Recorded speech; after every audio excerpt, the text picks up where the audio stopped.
जिले के नरेंद्र नगर विधानसभा के नैल गांव के आशीष राणा कोटी आज किसी परिचय के मोहताज नहीं। एनएसयूआई से अपनी राजनीतिक पारी शुरू करने वाले आशीष राणा कोटी 2019 में टिहरी जिले के नरेंद्र नगर विकास खंड की ग्राम पंचायत भुतली से ग्राम प्रधान चुने गए। आशीष प्रधान संगठन के प्रदेश मीडिया प्रभारी भी है। एलएलबी पास ये युवा प्रधान निरंतर क्षेत्र की समस्याओं को हल करने के लिए प्रयासरत है। कोरोना काल में आशीष ने क्षेत्र की जनता की जी जान से सेवा की। उनके स्वास्थ्य और राशन से जुड़ी हर परेशानी को दूर करने में प्रयासरत रहे। इसके साथ ही ग्रामीणों की पेयजल, परिवहन और अन्य मूलभूत समस्याओं के निराकरण के लिए भी वह लामबद्ध है। आइए रूबरू होते हैं जुझारू, जनप्रिय और युवा आशीष राणा कोटी से। नमस्कार, आप देख रहे हैं समय साक्षी में प्रीति रावत आपके साथ। एक युवा नेता क्या सपने लेकर चलता है, अपने क्षेत्र के विकास के लिए किस ओर उसके कदम चलते हैं और उत्तराखंड में आगामी विधानसभा चुनावों में क्या कुछ उनकी राय है, इन्हीं सब बातचीत के लिए आज हमारे साथ मौजूद है प्रदेश संगठन के प्रदेश मीडिया प्रभारी आशीष राणा कोटी। तो आइए हम कुछ बातचीत उनसे कर लेते हैं। बहुत बहुत स्वागत है सर आपका समय साक्षी में। धन्यवाद मैम। सबसे पहले तो हम यही जानना चाहेंगे, एक छात्र नेता के रूप में क्या आपका सफर रहा है और कहां तक ये सफर पहुंचा? मैम, मैंने छात्र जीवन से अपनी राजनीति की शुरुआत की है। मेरी प्रारंभिक शिक्षा जो है मेरे गांव से होकर की है और उसके बाद मैंने ग्रेजुएशन डीएवी कॉलेज देहरादून से किया है। उसके बाद मैंने मदर यूनिवर्सिटी रुड़की से मैंने एलएलबी किया है। और छात्र जीवन के टाइम से हम कॉलेज में देखते थे कि जैसे छात्र संघ के चुनाव चलते थे तो उस टाइम से हम सक्रिय रहे। उसके बाद मैंने टिहरी जिले से जिला अध्यक्ष का चुनाव लड़ा एनएसयूआई से, तो उस समय जिला उपाध्यक्ष निर्वाचित हुआ हूँ। तो उस दौरान विभिन्न कॉलेजों की पूरे जनपद में काफ़ी समस्याएं आती थी। कहीं सब्जेक्ट बढ़ाने थे, कहीं क्लासरूम नहीं थे, तो उनके लिए हमने संघर्ष किया है और आज भी संघर्ष कर रहे हैं। छात्र नेता के रूप में आपका सफर काफी उम्दा रहा है, ऐसा कहा जाता है। वहीं अब जो है आप आगामी विधानसभा चुनावों की ओर रुख कर रहे हैं। क्या लगता है आपको पार्टी जो काम आप कर रहे हैं, पार्टी किस रूप में आपको जो है टिकट देगी? ऐसा है जिस प्रकार से आप अपने काम करते हैं, क्षेत्र के लोग उस काम को देखते हैं और क्षेत्र के लोग जो हैं, जनता उनसे जुड़ती जाती है। जनवाहन के अनुसार हम काम करते हैं और उन्हीं के जो समस्याएं हैं उन्हीं को मद्देनजर रखते हुए अगर पार्टी हाईकमान हम पे विश्वास करती है तो हम विधानसभा का चुनाव लड़ेंगे और जो गरीब जनता की जो महत्वाकांक्षा है उन पे खरे उतरने का हम प्रयास करेंगे।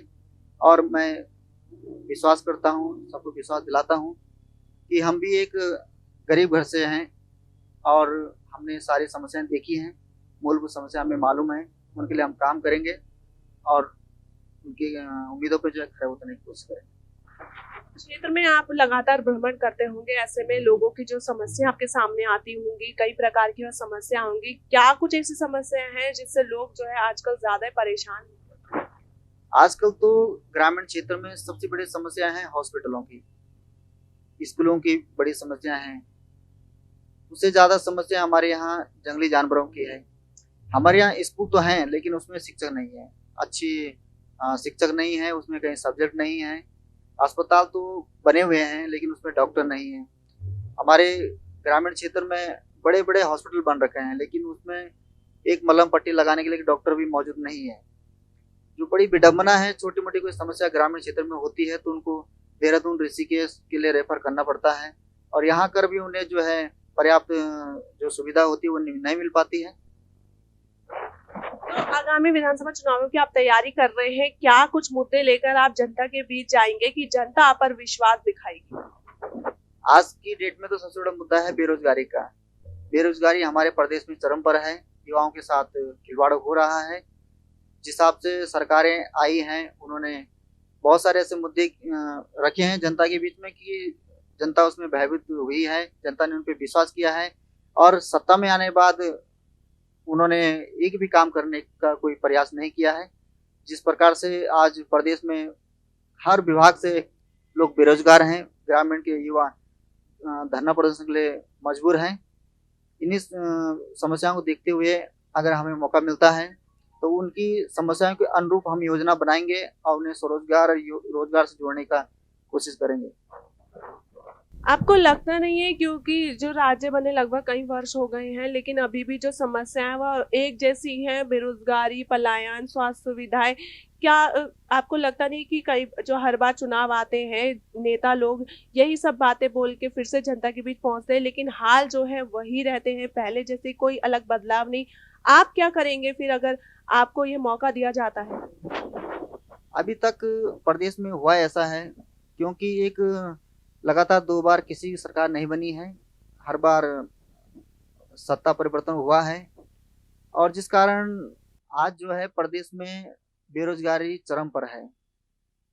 और अगर युवाओं को अगर मौका मिलता है, क्योंकि युवाओं की इतनी अगर उनको मौका मिलता है तो वो अपने क्षेत्र के लिए काम करेंगे, क्योंकि जो हमारे पुराने नेता लोग हैं उनका पेड़ तो भर चुका है, उन्हें आम जनता के बारे में उनकी कोई सोच नहीं है, सिर्फ उनको छलावा आता है। हकीकत में जब कुछ करने की स्थिति बनती है तो वहाँ पर वो अपना व्यक्तिगत स्वार्थ देखते हैं। हम युवा हैं, हम युवाओं के लिए सोचेंगे, और साथ साथ युवा के साथ साथ हम ग्रामीण प्रवृत्ति के लोग हैं, गांव में क्या मूलभूत समस्या हैं उनसे हम अवगत हैं, और उन्हीं के लिए हम काम करेंगे।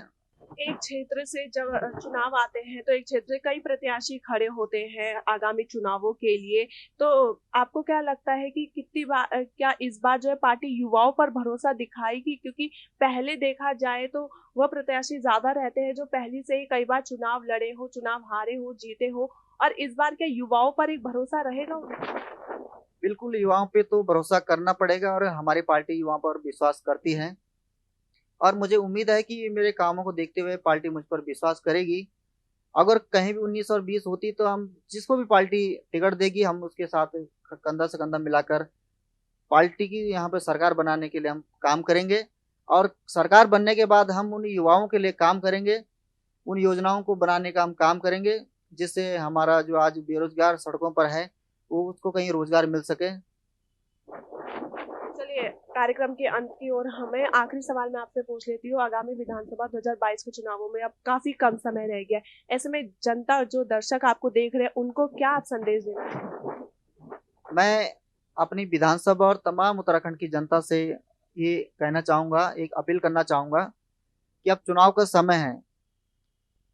जो सत्ताधारी पार्टी है वो दुनिया भर के घोषणाएं करेंगी, दुनिया भर का छलावा करेंगी। आपको 4 साल पहले, 4 साल तक जैसे सरकार चल रही थी, अभी सरकार की जो स्थिति है उनको मद्देनजर रखते हुए अपने बीच का, अपने क्षेत्र का प्रतिनिधि को आप चुनाव कीजिए। जिस व्यक्ति को आप चुने आपको उससे मिलने में कोई समस्या ना हो, आपको कोई मेडिएटर ना हो बीच में, आप सीधे उससे मिल सके और अपनी समस्या उसके सामने रख सकें और वो आपकी समस्या को समझे। ऐसे प्रत्याशी का आप चयन करें, और मैं आपको विश्वास दिलाता हूं अगर आप ऐसा करेंगे तो हकीकत में आपकी जो समस्या है उनका निवारण होगा। और मैं आपसे उम्मीद करता हूं, जिस प्रकार से आप मुझे सेवा का अवसर दे रहे हैं पूर्व से, और अगर मुझ पे पार्टी विश्वास करती है, मुझे टिकट मिलता है, तो आप मेरे पे विश्वास कीजिए और मैं आपको विश्वास रखने की कोशिश करूंगा। कांग्रेस आलाकमान आप पर भरोसा दिखाएगी अगर, तो क्या लगता है आपको कि जो कांग्रेस आलाकमान आपको टिकट देगी या नहीं?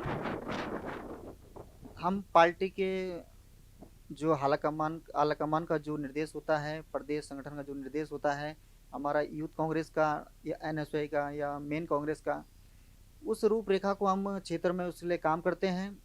हम पार्टी के प्रति सक्रिय हैं, तो हमारे सक्रिय तो देखते हुए पार्टी हम पर विश्वास करेगी, क्योंकि आज कांग्रेस पार्टी ने जो है तमाम पूरे देश में युवाओं को आगे बढ़ने का मौका दिया है, और उसी कांग्रेस, युवक कांग्रेस का ऐसा संगठन है जिसकी बदौलत मैं पूरे टिहरी जनपद में युवा कांग्रेस का जिला महासचिव बना हूं, सर्वाधिक वोटों से चुनाव जीता हूं।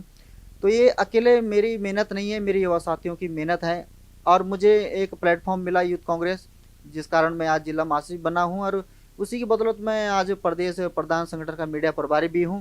तमाम प्रदेश की समस्याओं को देख रहे हैं। हमें उम्मीद है कि कांग्रेस हम पर विश्वास करेगी और हमें टिकट देगी, और हम पार्टी के लिए जीत देने की कोशिश करेंगे। बीजेपी के इन 4 सालों के कार्यकाल को कैसे देखते हैं आप? लगभग तो खत्म होने को आए हैं, तो ऐसे में कितना अभी तक जो कार्यकाल है बीजेपी का, किस प्रकार से देखते हैं आप? बीजेपी का कार्यकाल तो सिर्फ सोशल मीडिया में है। मैं ग्राम प्रधान हूं और तमाम प्रदेश के प्रधानों की जो समस्याएं हैं, क्योंकि हो ये रहा है कि दिल्ली से जो योजना बनकर आ रही है, जो प्रदेश में बन रही है, वो धरातल में कहीं भी वो खरी नहीं उतर रही है। जब कोई गरीब व्यक्ति उस योजना का लाभ लेने के लिए हमारे पास आता है और हम ब्लॉक में उस योजना के लिए प्रस्ताव भेजते हैं, तो वो योजना कहीं कागजों में तक सीमित रहती है, धरातल पे वो खरी नहीं उतर पाती है। तो पूरा प्रदेश बिल्कुल इस बीजेपी सरकार की इन तानाशाही नीतियों से परेशान है। सिर्फ ये सोशल मीडिया में अपना प्रचार प्रसार कर रहे हैं, गरीबों के साथ छलावा कर रहे हैं। बेरोजगार यहाँ पर चरम पर है। तो तमाम ये समस्या हैं। चलिए, बहुत बहुत धन्यवाद समय साक्षी में समय देने के लिए। धन्यवाद।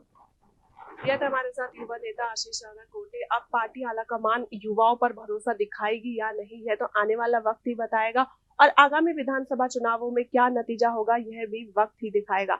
ऐसे ही अन्य जानकारियों के लिए देखते रहे समय साक्षी। मैं प्रीति रावत अपने सहयोगी राजेश के साथ।